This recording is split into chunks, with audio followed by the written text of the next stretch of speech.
여러분 안녕하세요. 서울교육대학교 생활과학교육과 김정원 교수입니다. 오늘은 북한의 식생활, 역량, 그리고 음식이라는 주제를 가지고 북한에 대해서 좀 더 알아보는 시간을 갖도록 하겠습니다. 오늘의 강의는 크게 두 가지 주제로 나누어서 1단원에서는 북한에서는 어떻게 식생활을 하고 있는지, 그리고 그들의 역량 상태는 어떠한지를 알아보도록 하겠고요. 2단원에서는 북한의 음식을 중심으로 그들의 식문화를 살펴보고 현재 한국의 식문화와 비교해 보면서 앞으로 통일을 대비해서 우리가 어떤 접근을 해야 될지 살펴보는 시간을 갖도록 하겠습니다. 자, 먼저 북한의 식생활과 역량에 대해서 같이 공부해 보도록 하겠습니다. 지금 화면에 뜨는 사진, 여러분들도 미디어에서 많이 보셨을 것 같은데요. 인공위성에서 한밤중에 한반도를 찍은 사진의 모습이죠. 사진에서 보는 것처럼 남한은 지금 굉장히 반짝반짝 빛나고 있어서 모든 것이 다 들여다보이는 것처럼 보이지만 실제 북한의 모습은 깜깜한 상태로 물론 전력이 부족하기 때문에 어두운 건 사실이지만 우리 식생활 측면에서도 여러분 지금 공부하고 있는 우리 학생들이 북한에 대해서 잘 모르는 것 같은 그런 느낌을 받아서 이 사진을 올리게 되었습니다. 오늘 강의를 통해서 이 잘 모르고 있는 북한의 식생활에 대해서 같이 알아보고 식견을 넓히는 시간을 좀 가져보도록 하겠습니다. 오늘의 강의 목표는 크게 세 가지를 잡았습니다. 첫째, 북한 사람들의 식생활과 역량 실태를 파악하는 것으로 잡았습니다. 지금까지 우리가 갖고 있는 통계 자료라든지 이런 것들을 바탕으로 얼마만큼 식량이 생산되고 있고 그들의 역량 상태는 어떤지 이런 것들을 파악해서 북한의 실태를 객관적으로 이해하는 것을 첫 번째 목적으로 잡았고요. 두 번째는 우리 남북한 역량 상태를 한번 비교해보고 어떤 문제점을 안고 있는지를 인지하도록 하겠습니다. 지금 나와 있는 자료를 통해서 북한 사람들은 어떤 역량 상태에 있고 그것으로 인해서 어떤 질환을 갖고 있는지, 그리고 인권 차원에서 우리가 어떻게 접근해야지 이런 문제들을 해결할 수 있는지에 대한 공감대를 형성할 수 있도록 하겠습니다. 자, 세 번째 목표는 지속 가능한 식생활 측면에서 우리가 통일을 대비해서 어떻게 준비하고 그 해결 방안을 모색해야 되는지를 찾아보도록 하겠습니다. 지속 가능한 식생활이라는 건 여러분 다 아시다시피 환경, 사회, 경제 이런 제 측면을 고려하고 푸드 시스템이 원활하게 돌아가야지 북한에 살고 있는 사람들이 건강한 식생활을 영위할 수 있는데 그런 측면에서 한번 검토를 해보고 인권이라든지 공존 차원에서 어떻게 접근해야 될지 그 해결 방안을 모색해 보도록 하겠습니다. 네, 그 북한 사람들의 식생활을 들여다보는 것이 왜 중요할까요? 우리 한국이 1950년 이런 그 정치 이념 갈등으로 인해서 전쟁을 겪고 지금 70년의 분단 시대를 살아가고 있습니다. 하지만 정치적인 차원의 이슈는 좀 차치하더라도 이번 공부 시간에서는 이런 식생활이라는 것들, 그 다음에 인권이라는 측면에서 한번 들여다보고 제대로 먹고 살고 있는지, 인간으로서의 이런 품위를 유지하고 있는지 이런 부분을 살펴보는 것이 굉장히 중요하다고 하겠습니다. 식품이라는 것은 가장 기본적인 이런 생명 유지에 필요한 근간이죠. 이런 부분이 제대로 되고 있는지, 그리고 푸드 시큐리티, 제대로 먹을 것이 확보되어 있는지, 그리고 어떤 생명 유지에서 한 걸음 더 나아가서 건강한 삶을 살고 웰빙하고 있는지 이런 부분을 한번 같이 들여다보고 성찰해보는 시간을 갖도록 하겠습니다. 네, 북한 사람들 어떻게 살고 있는지 궁금하시죠? 네, 북한 주민의 수는 몇 명 정도 되는지 알고 계시나요? 네, 남한의 인구는 5천만이 넘고 있죠. 네, 북한의 인구는 약 절반 수준인 2,500만에 불과합니다. 그래서 남한, 북한 다 통틀어서 합하게 되면 약 7,500만 정도의 인구가 한반도에 살고 있다. 이렇게 알고 계시면 되겠습니다. 그런데 이들의 총 국민 소득은 이 아래 그래프에서 보시는 것처럼 국민 총 소득 이외에 1인당 국민 소득으로 따져봤었을 때 우리 남한에서는 1인당 국민소득이 3,679만 원으로 지금 통계가 나와 있습니다. 2018년도 현재. 그런데 북한은 그것의 26분의 1에 불과한 수준인 143만 원으로 지금 나와 있습니다. 그래서 우리나라 한 사람이 버는 거를 북한은 26명이 벌어야지 같은 돈을 벌고 있구나. 이렇게 이제 이해하시면 되겠고요. 그 다음에 얼마나 오래 사는지 그 기대 수명에 대해서도 궁금하실 텐데요. 우리 한국은 평균 수명이 전 세계적으로도 굉장히 높은 편입니다. 근데 그것에 비해서 지금 그래프를 보시면 파란색으로 나와 있는 부분이 남한 여성 남성의 이제 평균 수명이죠. 그래서 그 한국 여성의 평균 수명 기대 수명은 85.7세 상당히 높습니다. 그리고 남성은 9.7세, 약 80세에 달하고 있습니다. 하지만 북한의 여성의 평균 기대 수명을 살펴보게 되면 60 몇 세, 70 몇 세 이렇게 해가지고 남한보다 최소한 13에서 12세 정도가 낮은 걸로 나와 있습니다. 그래서 소득도 낮고 기대 수명도 짧고 이런 부분은 먹을거리에 있어서 문제가 있다라는 것들을 기본적으로 파악할 수가 있습니다. 네, 우리가 이전 데이터에서 파악한 것과 마찬가지로 이 글로벌 뉴트리션 리포트, 세계 영양 보고서이죠. 이 영양 보고서에서도 이런 북한의 열악한 실태를 지금 보고를 하고 있습니다. 이 사진에서 보는 것처럼 영양 실조에 걸린 아이들이 상당히 많이 있고 또 여아들이 이제 빈혈에 시달리고 있고 그래서 이러한 문제들은 우리 인근에 바로 북쪽에 살고 있는 북한 주민들이 현재 겪고 있는 문제라는 걸 알 수 있고 이것은 바로 먹을거리의 부족에 의한 것들이라는 것을 우리가 파악할 수 있습니다. 네. 북한의 식생활 실태를 또 간접적으로 파악할 수 있는 이제 기회가 바로 탈북민을 통해서 어떻게 먹고 살았냐라는 걸 이제 물어보는 거죠.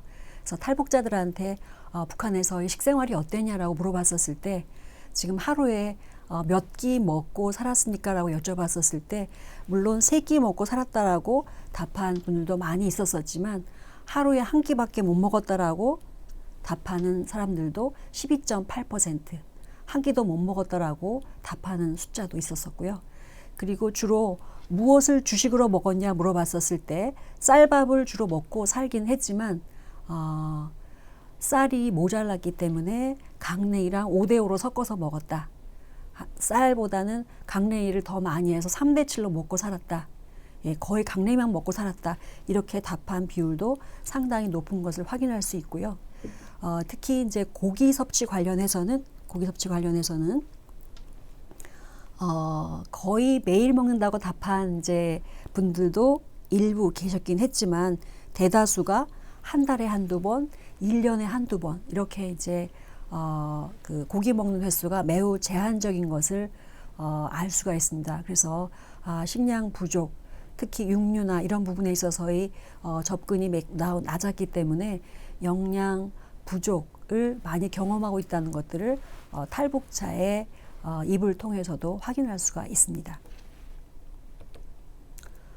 그리고 북한 사람들이 왜 불안하냐, 왜 먹을거리 때문에 불안하냐라고 물어봤었을 때 일단 먹을거리가 많이 다양하지 않기 때문에 다양하지 않아서 제한된 종류의 음식만 섭취한다라고 지금 답을 하고 있고요.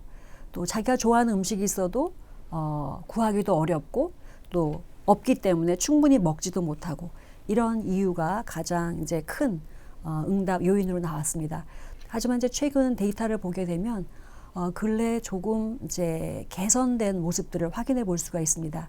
그럼에도 불구하고 이 데이터에서 보는 것처럼 세계 기아 지수, 세계 기아 지수 점수가 2017년에 28.2점, 2018년에 이제 조금 상승해서 34점으로 상승했지만 이 데이터에서 보는 것처럼 119개국 중에서 109위입니다. 굉장히 하위에 지금 위치하고 있고, 그래서 지금 기아 국가이구나라는 것들을 확인할 수 있고요. 이런 유엔 기구에서 나온 통계 자료들을 살펴보게 되면 총 인구의 41%, 아까 전체 인구가 2,500만이라고 했죠. 그 중에서 40%가 넘는 1,030만 명이 지금 영양 부족 상태이다라고 보고가 되어 있습니다. 그럼 왜 그럴까요? 왜 식량이 모자랄까? 예, 여러분들 다 아시다시피 우리 한반도는 70%가 산악지대이죠. 하지만 북한은 이 산악 비율이 더 높기 때문에 식량을 생산할 수 있는 이런 그 비율이 토지의 비율이 17%에 불과합니다. 그리고 대부분 이제 집단 농장에서 농작물을 생산해내는 이런 영세농들이 많고, 그다음에 농업 기술들이 현대화되어 있지를 못해서 이런 생산성이 떨어지고, 그다음에 근래에 가뭄이라든지 홍수 이런 이제 자연재해를 많이 겪으면서 식량 생산에 있어서 들쭉날쭉한 이런 모습들을 지금 보이고 있습니다. 이렇다 보니 북한 어린이들의 그런 영양 상태도 상당히 좋지 않습니다. 지금 이제 그래프에서 보시는 것처럼 이 만성적인 영양 실조라든지 이런 그 그래프 숫자가 다소 감소하는 추세를 보이고 있어서 다행스럽기는 하지만 아직도 여전히 많은 어린이들이 영양 실조에 걸려 있고, 이런 발육 부진으로 인해서 그 영향이 그 차세대까지 이어지는 이제 악순환의 이런 문제점을 안고 있습니다. 이 발육 부진이라는 것은 충분히 자랄 수 있는 그런 유전자를 갖고 있는데 영양 공급이 충분하지 못하다 보니까 제대로 성장하지 못하는 것을 말합니다. 근데 그 시기를 놓치게 되면 나중에 충분한 영양 공급이 이루어져도 제대로 자라지를 않습니다. 그래서 이 성장 발육기에 적절한 영양 공급이 매우 중요하다는 걸 알 수가 있겠고요. 그 다음에 만성적 영양 실조라는 거는 이제 양질의 단백질이라든지 이런 것들이 제대로 공급되지 못함으로 인해서 체내에 있는 단백질이 소모가 되고, 단백질이 결핍이 되게 되면 면역력이 자연히 떨어지게 되어 있습니다. 그러면서 찾아오는 것들이 이제 이런 호흡기계 질환들, 대표적인 것이 이제 결핵입니다. 그런 것들로 인해서 이제 질병이 발생하고, 따라서 이런 문제를 해결하기 위해서는 이제 어린 아이 그 시설에 대한 이제 영양적인 지원, 모성 지원 이런 부분이 굉장히 중요하다라는 것들을 우리가 확인할 수가 있습니다. 네, 여러분 생명이 잉태돼서 첫 천일이 매우 중요하다 이런 말씀 들어보셨나요? 네, 맞습니다. 이 생명이 잉태되고 나서 총 270일 동안 이제 어머니 자궁에서 성장하게 되죠. 그리고 태어나서 첫 1년, 그 다음에 두 번째 1년. 이 숫자를 총 합하게 되면 1000 day가 됩니다. 이 1000일 동안 충분한 영양 공급이 잘 이루어진다 그러면 그 아이는 두뇌 발달도 좋고, 그래서 이 1000일 동안 이 두뇌에 성인이 됐었을 때의 두뇌의 거의 80%가 완성이 됩니다. 그리고 이런 어린이들은 자라서도 어떤 질병이 걸리거나 이랬을 때 그것을 이겨내고 건강하게 살 수 있는 확률이 10배나 높게 데이터로 나와 있습니다. 그리고 이런 어린이들이 제대로 영양 공급을 받지 못한 어린이들에 비해서 공부도 더 잘하고 학업도 더 많이 하게 되고, 그리고 나중에 돈도 더 많이 번다 이런 이제 통계 수치들이 나와 있습니다.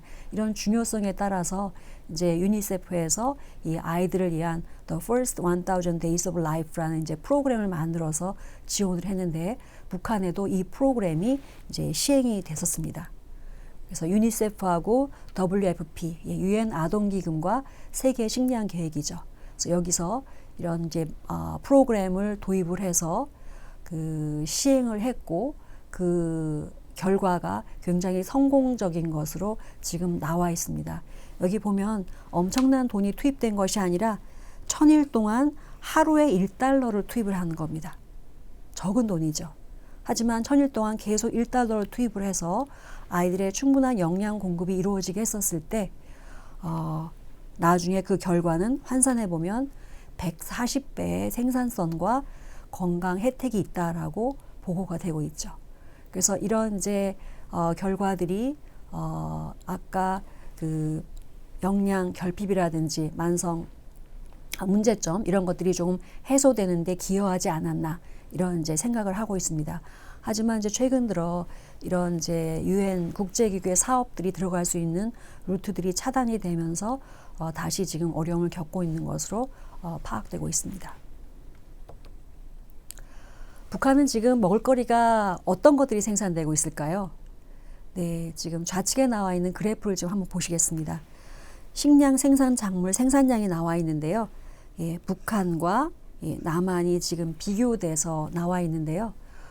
실질적으로 먹을거리가 생산된 그 총 무게만 따져봤을 때는 2018년 데이터를 살펴보면 북한이 우리나라보다 16만 톤이 더 많은 것으로 통계가 나와 있습니다.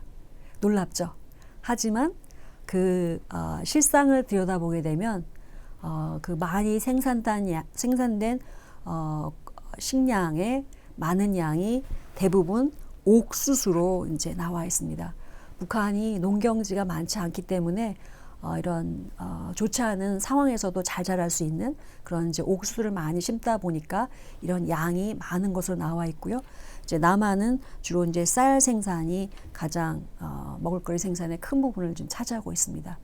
수산물도 남한하고 북한 비교해 보면 한 5분의 1 수준에 불과한 것으로 지금 파악되고 있어서 일단 먹을거리의 생산 자체가 굉장히 낮다 이런 부분을 여러분들이 파악할 수가 있습니다.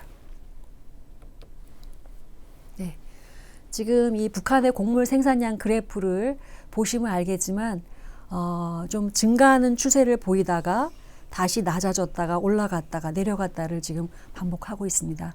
이런 그 아까도 말씀드렸지만 토지도 제한되어 있고 기술도 제한되어 있고 이제 자연재해 이런 것들 때문에 식품 생산량에 있어서 이제 어려움을 겪고 있다라는 것들을 파악할 수가 있죠.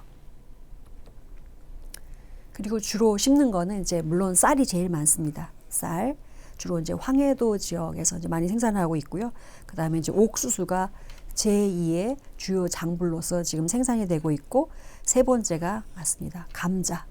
예, 감자도 한국에서 이제 강원도에서 이제 많이 자라는 게 이제 감자인데 생산량은 많이 이제 생산할 수 있는 작물이기 때문에 이 세 가지를 주로 하고 있고요.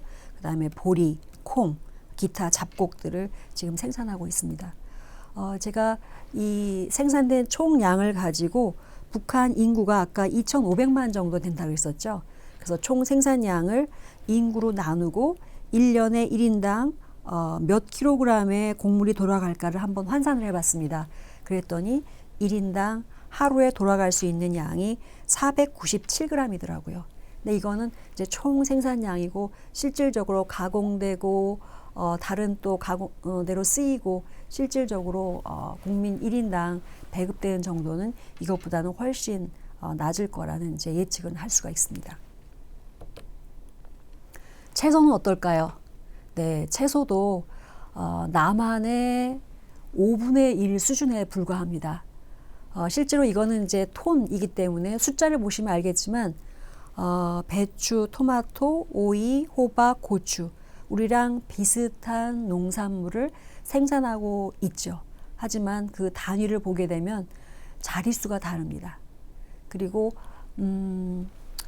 남한보다 인구수가 2분의 1 정도 되기 때문에 남한 생산량의 2분의 1 정도 되면 충분한 채소가 공급되고 있구나 이렇게 생각할 수 있겠지만 거기에 못 미치는 거죠.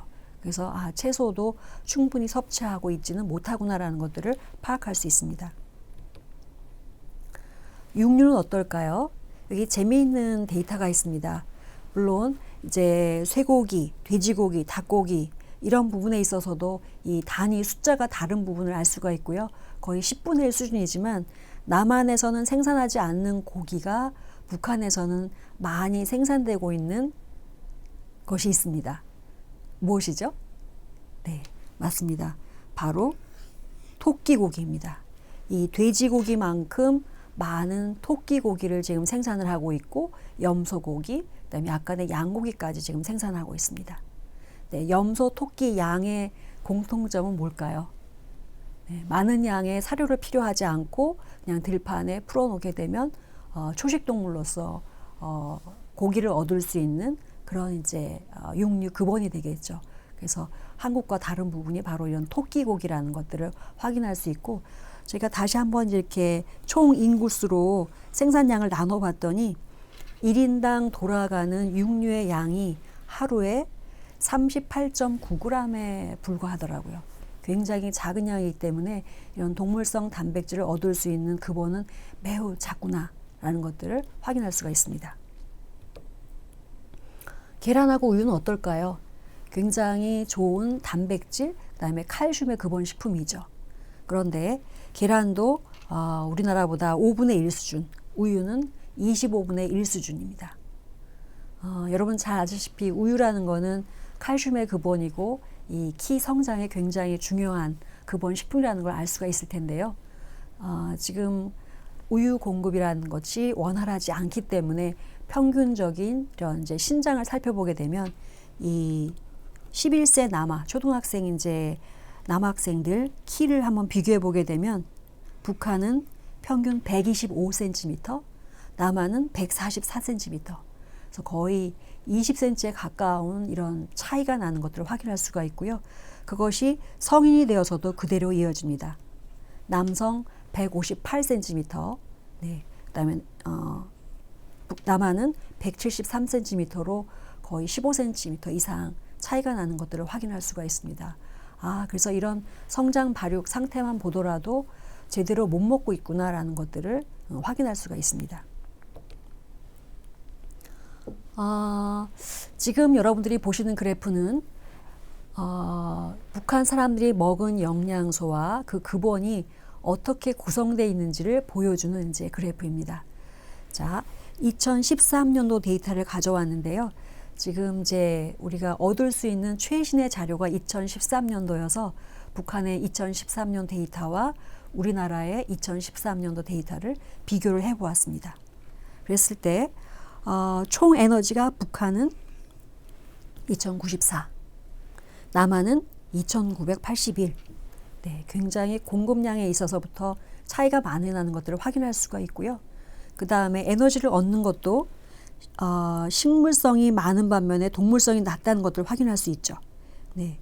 그리고 단백질 근원에 있어서도 북한은 식물성이 45, 동물성이 10인 반면에 남한은 식물성이 48,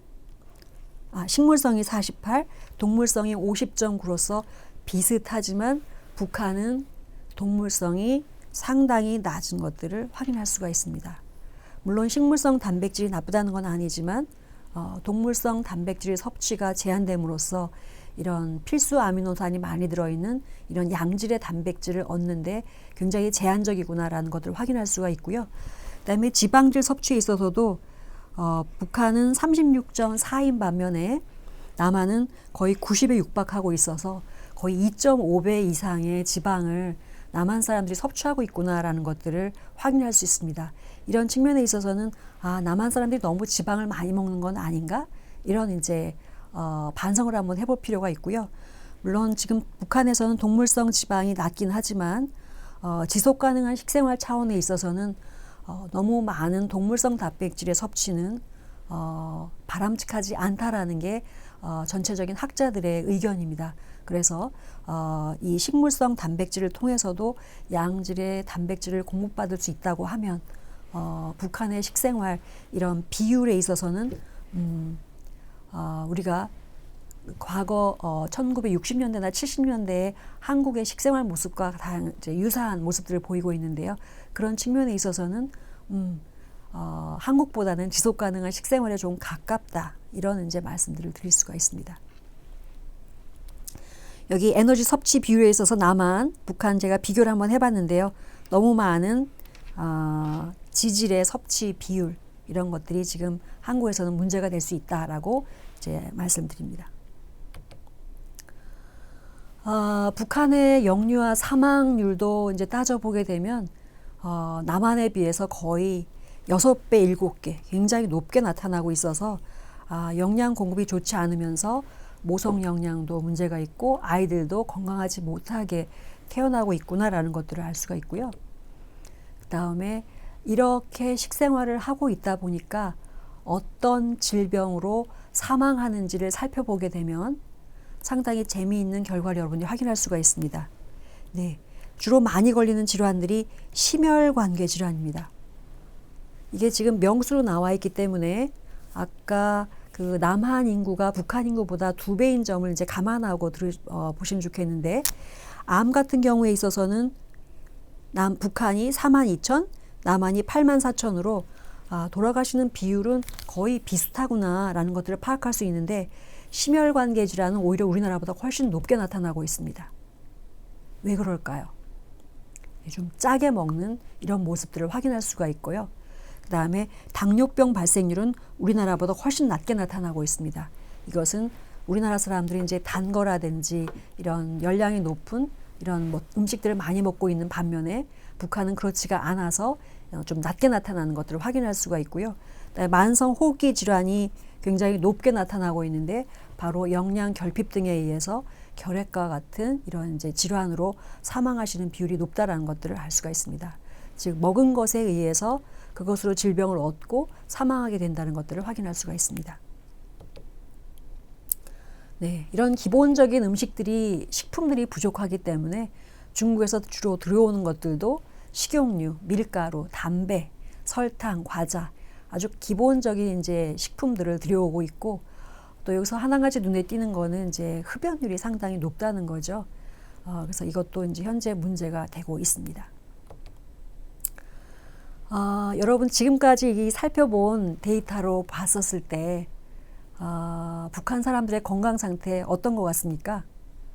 네, 맞습니다. 식량이 부족하기 때문에 사망률도 높고, 영양이 부족하니까 아이들도 제대로 자라지 못하고 있고, 또 성인이 돼서도 남한보다 10cm, 15cm 이상 키가 작고, 그 다음에 그 식생활이 풍족하지 못하기 때문에 그것으로 인한 질환으로 사망하고 있구나라는 것들을 확인할 수가 있습니다. 예, 지금 아래에 제가 제시해 놓은 이 이미지는 유엔에서 지속가능 발전 목표 17가지를 세워놓은 것들 여러분 알고 계실 겁니다. 그 중에서 첫 번째, 두 번째, 세 번째 항목들인데요. 가난이 없어야 되고, 굶주림이 없어야 되고, 건강하게 웰빙할 수 있어야 되는데, 이 첫 번째, 두 번째, 세 번째 목표를 지금 모두 충족하지 못하고 있는 것이 북한이라는 것입니다. 예, 지속 가능하게 가기 위해서는 현 세대만 잘 살아야 되는 것이 아니라 그 이후 세대까지도 계속 그들의 필요한 것들을 얻고 웰빙할 수 있어야 되는 것이요. 그런데 이런 사회적으로, 경제적으로, 환경적으로 이 세 가지 측면의 모든 것들이 충족되면서 계속 지속 가능에 갈 수 있어야 되는데, 그러한 측면에 있어서 북한은 그렇지 못한 것으로 이제 판단할 수가 있습니다. 네, 지금 이제 지속 가능한 푸드 시스템이라는 말이 나와 있습니다. 여러분 지속 가능한 푸드 시스템에 대한 용어를 이미 공부를 하셨을 것 같은데요. 예, 식품이 생산이 되고, 네, 운송이 되고, 가공이 되고, 판매가 되고, 예, 여러분이 구매를 하고, 집에서 조리해서 섭취를 하고, 폐기물을 버리고, 이런 이제 계속 이런 사이클이 돌아가게 되죠. 그래서 이 순환 체계에 기여하는 모든 이제 요소들을 포함해서 푸드 시스템이라고 우리가 언급하고 있는데요. 이런 하나하나의 푸드 시스템 요소별로 따져봤었을 때 북한은 생산부터 폐기까지 전 단계에 걸쳐서 지속 가능하지 못하다라는 것들을 확인할 수 있습니다. 왜냐하면 토지도 지금 부족하고, 일단 식량도 생산도 부족하고, 그 다음에 유통 체계도 취약하고, 가공 수준도 낮고, 그다음에 지금 판매도 배급이 불충분하기 때문에 이제 시장 경제가 들어왔다는 것도 여러분 다 파악하고 계실 텐데요. 거기서도 다 얻을 수가 없고, 접근성도 낮고, 충분히 먹지 못하고, 하지만 제일 마지막 이 폐기율은 좀 낮을 것으로 생각됩니다. 먹을 것이 적기 때문에 버리는 음식은 좀 적다는 거죠. 그래서 이런 전체적인 푸드 시스템 측면에서 북한은 지속 가능하지 못하다라는 것들을 확인할 수가 있습니다. 그래서 지금 이 17가지 지속 가능 발전 목표를 우리가 충족하기 위해서는 어떻게, 무엇을 해야 될까? 이것이 저희한테 지금 던져진 과제입니다. 네.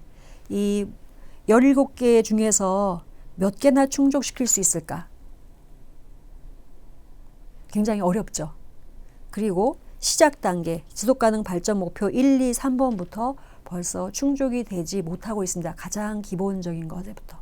따라서 여러분들이 이 이제 글로벌 시대의 세계 시민으로서 우리 같은 민족이고 같은 국가였던, 하지만 지금은 분단돼서 어려움을 겪고 있는 북한을 인권 측면에서 한번 바라다보고 어떻게 접근해 가는 것이 바람직할지 생각해 보시도록 여러분한테 과제를 던집니다. 지금 제가 여기 올려놓은 거는 글로벌 시대에 우리가 추구하고 있는 다문화 교육의 가치들입니다. 그 다문화 사회로서 여러 사람들이 같이 어우러져서 살고 있는 이 글로벌 시대에 올바른 정체성을 가지고 다양성을 서로 인정해주고 각각의 사람들의 인권을 존중해주고 같이 협력하고 공존할 수 있는 이런 시대가 이런 가치들이 필요한 시대가 지금 도래하였습니다. 따라서 이런 인권과 평등, 공존, 협력 이런 부분들이 일어날 수 있는 차원에서 한번 북한의 식생활을 바라다보고 우리가 할 수 있는 일을 여러분이 고민해 주시면 감사하겠습니다. 네, 2단원에서는 북한의 식문화에 대해서 같이 공부해 보도록 하겠습니다. 자, 여러분 북한 음식 몇 가지나 알고 계신가요? 한번 알고 있는 음식 말씀해 보실 수 있을까요? 제가 여러분들한테 많이 이 질문을 던졌는데 주로 나오는 것들이 평양냉면 아니면 함흥냉면, 그리고 조금 더 잘하시는 분들은 어복쟁반, 요 정도 수준에서 그치더라고요. 그만큼 이제 북한 음식에 대해서 우리가 잘 알고 있지 못한데요.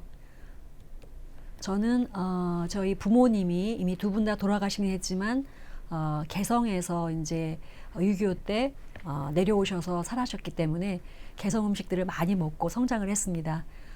여기 그림에서 보시는 보쌈김치 아주 시원하고 맛있습니다. 그리고 편수, 만두죠. 그리고 경란을 많이 먹고 자랐는데요. 그 이외의 음식을 대보라 그러면 여러분도 잘 말씀하지 못하실 것으로 생각됩니다. 한번 어떤 음식이 있는지 같이 이제 알아보도록 하겠습니다. 북한의 음식을 들어가기 전에 먼저 우리나라 전통 식사 문화를 한번 살펴보도록 하겠습니다. 약식동원이라는 말 많이 들어보셨죠? 밥이 곧 보약이다 이런 이제 말이고요. 그리고 주로 밥이 있고 반찬이 있고, 그래서 밥을 주식으로 한 이런 이제 식사를 우리가 하고 있고요. 그 다음에 한반도는 아시다시피 반도이기 때문에 논도 있고 밭도 있고 또 바다도 있고 산도 있고 이 다양한 지역에서 생산되는 이런 식재료로 만든 반찬들이 어우러진 이제 식사를 하고 있고요. 이 조리법도 상당히 우리는 찌거나 삶거나 기름을 많이 사용하지 않는 건강한 조리법을 많이 쓰고 있어서 우수한 것으로 판단이 되고 있고요. 그 다음에 양념도 한 가지 양념이 아니라 마늘, 파, 고춧가루, 참기름 여러 가지 식재료를 섞어서 이런 복합적인 맛을 즐기는 이런 것이 바로 우리 전통 식문화이죠. 또 빼놓지 못할 수 있는 부분이 바로 이제 발효식품이라는 거죠. 예. 김치, 젓갈, 그리고 우리가 먹고 있는 이제 대표적인 간장, 된장, 고추장 모든 것들이 이제 콩을 발효시켜서 얻은 이제 발효식품이라는 것이고, 그 다음에 어떤 모양도 물론 지금은 이제 많이 고려를 하지만 모양보다는 이제 주로 맛에 중점을 둬서 누리고 있는 것이 우리 한국 전통 식문화라고 여러분이 생각하시면 되겠습니다. 네. 이번 강의를 통해서는 한번 북한의 식문화 어떤 것들을 먹고 있는지 어떤 음식들이 대표적인 것인지 한번 살펴보도록 하겠고요. 그리고 현재 남한의 식문화랑 비교해서 어떤 공통점과 차이점이 있는지 그리고 이런 동질성들을 한번 찾아보는 이런 목표를 이제 세워봤고요. 그다음에 세 번째는 지속 가능한 식생활 차원에서 남한과 북한의 식문화를 반성해 보면서 어떤 방향으로 우리가 식생활을 가져가야 될지 한번 모색해 보도록 하겠습니다. 네, 여기 사진에서 지금 보시는 모습은 2017년 9월 미국 CNN 기자인 윌 리플리라는 사람이 북한을 방문해서 이런 협동농장의 한 가정 부부와 같이 점심 식사를 하는 장면입니다. 북한에서 상당히 괜찮은 가정이라고 해서 소개해서 이제 들어가서 같이 식사하는 장면이 나오는데요. 밥상을 잘 들여다보시면 네, 여기 이제 푸성기들이 많이 있고 이게 무엇으로 보이시나요? 예, 바로 부추 겉절이로 저는 판단이 되더라고요. 그 다음에 달걀 프라이 그리고 여기 옆에 보면 밥이랑 이제 맑은 채소국 정도가 되더라고요. 이 밥상을 같이 하고 나와서 이 윌 기자가 뭐라고 말했냐면 상당히 건강한 밥상으로 보인다. 왜냐하면 채소가 많으니까 이제 이렇게 답을 했죠. 그런데 지금까지 나와 있는 이제 통계 자료라든지 그 밥상 이런 것들로 살펴봤었을 때 북한의 현재 가늠되는 식생활 문제들은 앞에서 살펴본 것과 거의 다르지 않습니다. 식품의 양, 질이 부족하고 다양하지 못하고 네, 북한은 지금 이제 우리나라는 식품군을 5가지 식품군으로 나누고 있는데 북한은 8가지 식품군으로 나누고 있더라고요. 예, 하단에 제가 이제 표시를 해놨습니다.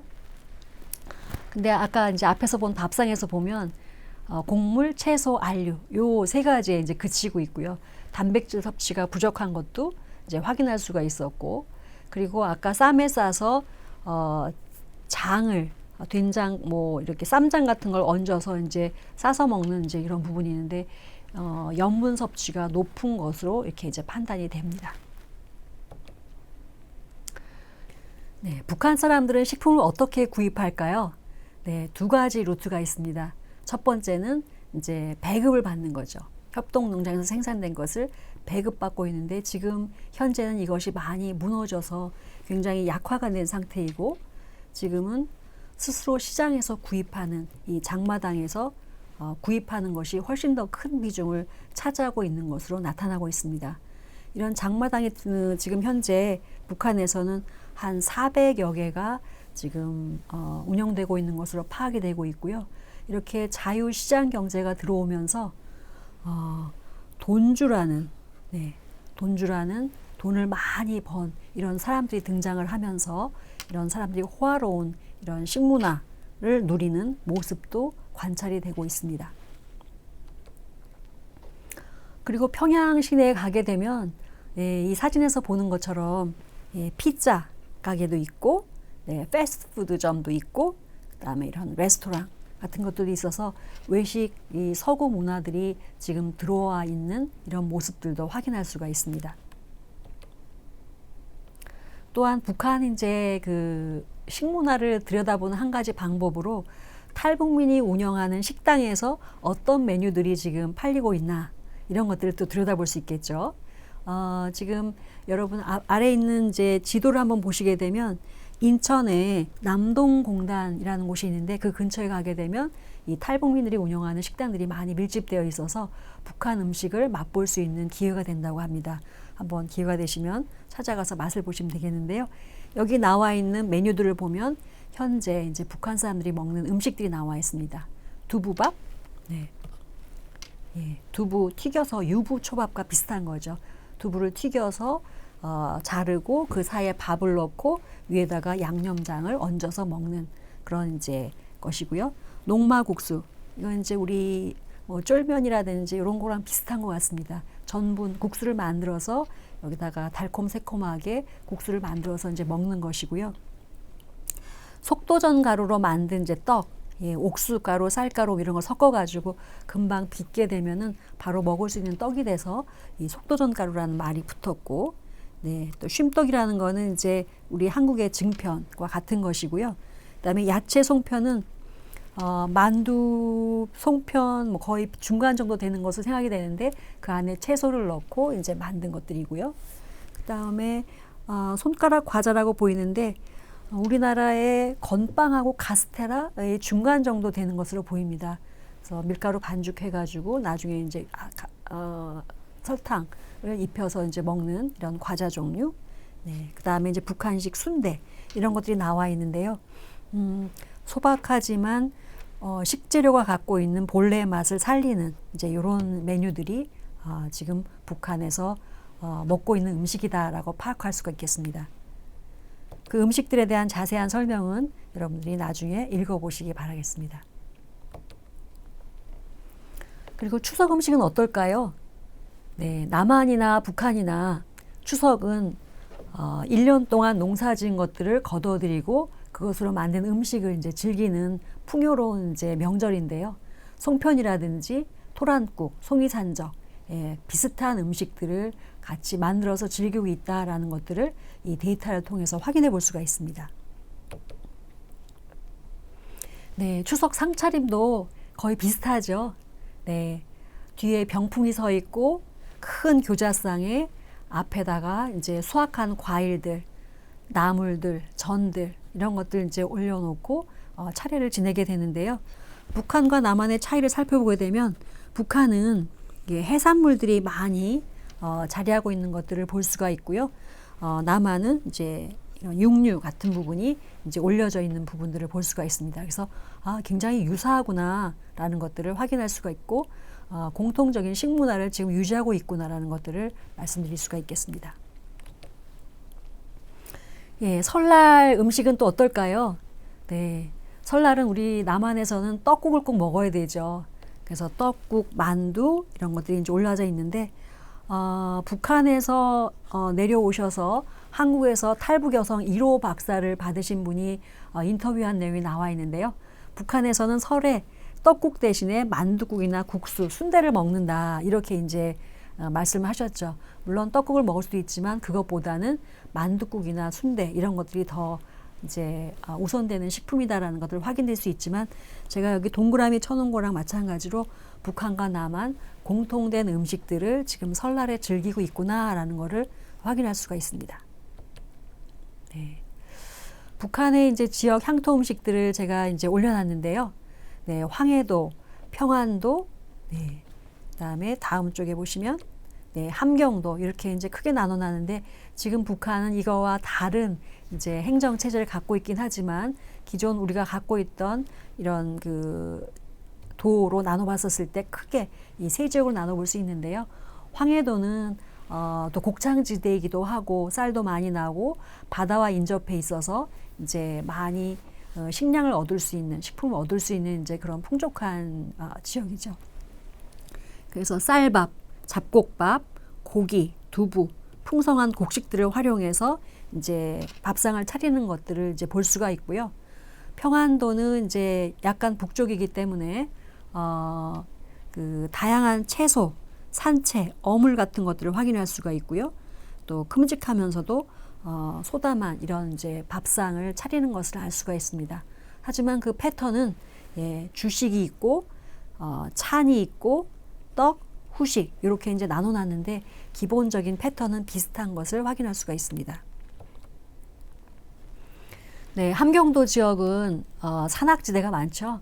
그러다 보니까 논이 별로 없고 주로 이제 산 비탈이라든지 밭 이런 것들을 통해서 곡물들을 얻고 있다 보니까 콩, 조, 옥수수 이런 이제 잡곡 종류가 많고 콩을 활용한 이런 두부 음식들 또 동해안 쪽을 접하고 있기 때문에 해산물 음식이 많은 것들을 확인할 수가 있습니다. 그래서 이런 작은 한반도이긴 하지만 지역에 따라서 이렇게 황해도, 평안도, 함경도가 각각 그 지역 농산물을 활용한 이런 이제 식문화를 갖고 있다라는 것들을 확인할 수가 있겠습니다. 자, 여러분 북한 음식, 식생활 용어 얼마나 알고 있을까요? 우리 한번 퀴즈를 한번 맞춰보도록 하겠습니다.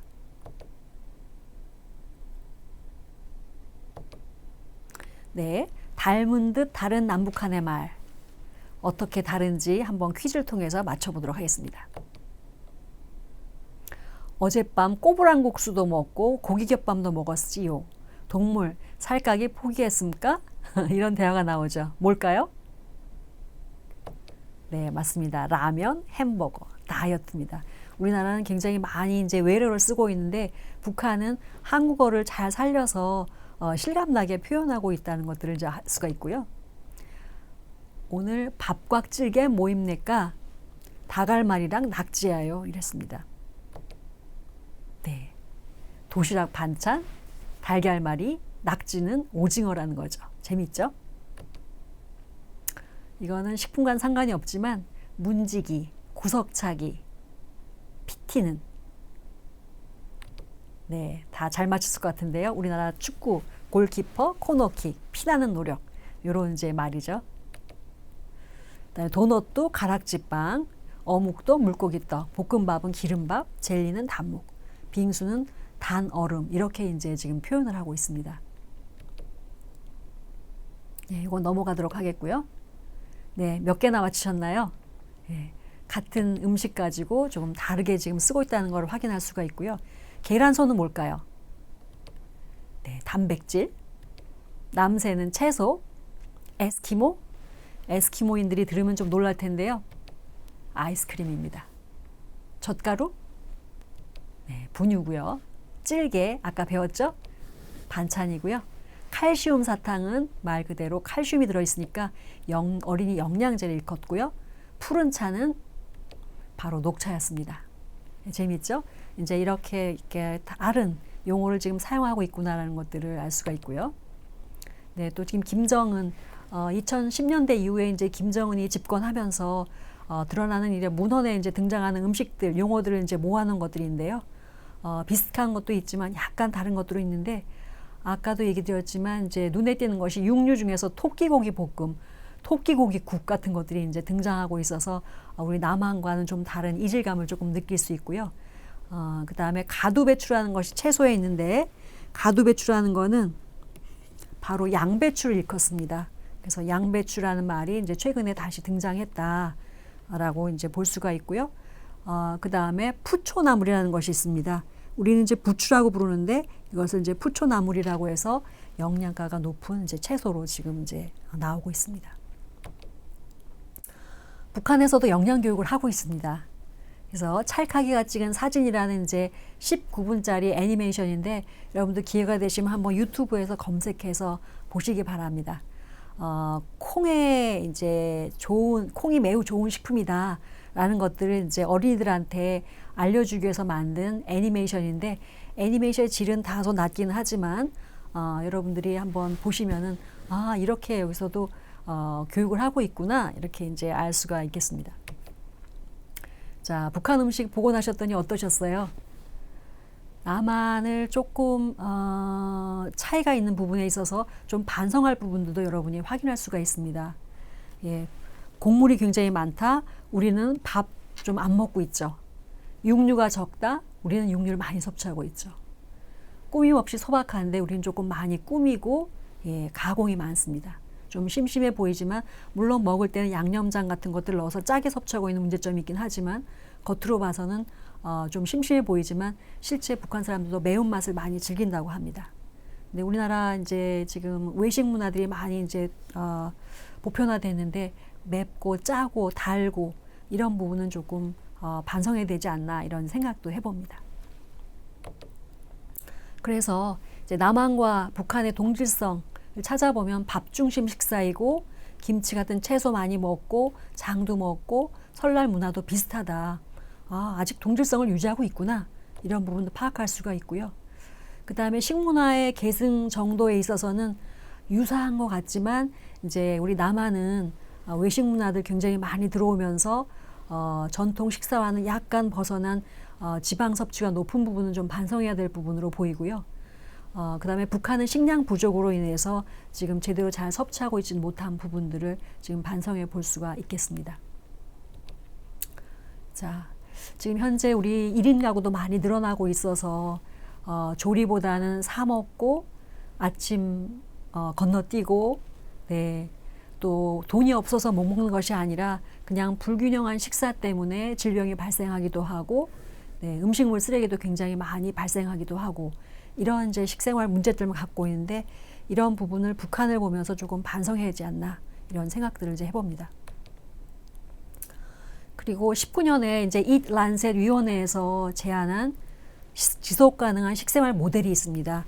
이렇게 먹지 않으면 이제 조만간 우리 후세대는 우리만큼 먹고 살지 못하고, 예, 큰 피해를 입게 될 것이다라고 경고를 하고 있습니다. 이 식사에서 거의 절반은 과체류를 먹어라. 그리고 열량별로 살펴봤었을 때 주로 곡류 중심의 식사를 해라. 육류는 매우 많이 줄여라. 그 다음에 육류를 줄인 대신에 식물성 단백질을 섭취를 해라. 그리고 유지는 조금, 설탕도 조금, 이렇게 먹어야지 된다라고 전 세계 37명의 전문가가 모여서 이런 모델을 제안했죠. 저는 이걸 보면서 무슨 생각을 했냐면 우리나라 전통 식문화랑 굉장히 유사합니다. 1960년대, 70년대에 우리가 먹었던 식단과 매우 유사한 패턴을 가져가게 되면 지속 가능하다라고 지금 얘기를 하고 있다는 거죠. 그래서 간접적으로 우리 식문화의 우수성을 확인할 수가 있었었는데요. 이런 측면에 있어서 남북한의 식생활을 바라보고 반성하고 앞으로 어떻게 가져가야 될지를 고민을 해봐야 되겠습니다. 네. 네, 우리 남한 너무 풍요 속에서 이제 영양 문제를 겪고 있고 너무 낭비를 하고 있는 것은 아닌지, 너무 편리함을 추구하면서 쓰레기를 양산하고 있는 건 아닌지, 또 높은 수입 식품에 이제 의존하고 있어서 이런 낮은 자급률에 대해서 좀 문제점을 인식을 하고 개선해 나가야 되는 노력을 기울여야 하겠습니다. 그래서 여러분이 이런 문제점을 한번 생각해 보시고 그러면 나만의 지속 가능한 식생활 실천 지침 한번 만들어 보시라고 제가 여기다가 올려놨습니다. 네, 정리를 좀 하도록 하겠습니다. 북한의 식생활, 영양, 음식 이렇게 저희가 살펴봤는데요. 북한의 이제 식생활과 영양 상태를 들여다보고 여러분 무엇을 느꼈나요? 그리고 이런 것들을 해결하기 위해서 여러분은 무엇을 해야 할까요? 그리고 북한이 이런 지속 가능한 식생활을 이룰 수 있도록 하기 위해서 여러분은 어떤 노력을 할 수 있을지. 제가 아까도 인권과 공존이라는 이제 가치를 강조를 했는데 이런 세계 시민으로서 북한의 식생활 개선을 위해서 우리가 무엇을 할 수 있을지를 고민해 보시기를 부탁드립니다. 그리고 앞으로 여러분들은 이제 교사가 될 사람들이기 때문에 학교 현장에서 어떻게 우리가 교육을 해야 될지를 고민해 주시기 바랍니다. 현재 남북한 식문화, 네, 공통점도 있고 약간의 이질감도 있고 하지만 남북한 식문화를 비교해 보면서 남한에서 반성할 부분은 무엇이고 이 분단 기간 동안에 형성된 이런 이질감을 어떻게 극복해 나갈 수 있을지 여러분이 고민해 보시길 바랍니다. 그리고 지속 가능한 식생활 차원에서 우리가 갖고 있는 이런 우수한 식문화를 어떻게 발전시켜 나가고 교육을 해야 될지 여러분한테 과제로 던지면서 오늘 강의를 마무리하도록 하겠습니다. 여러분 수고 많으셨습니다.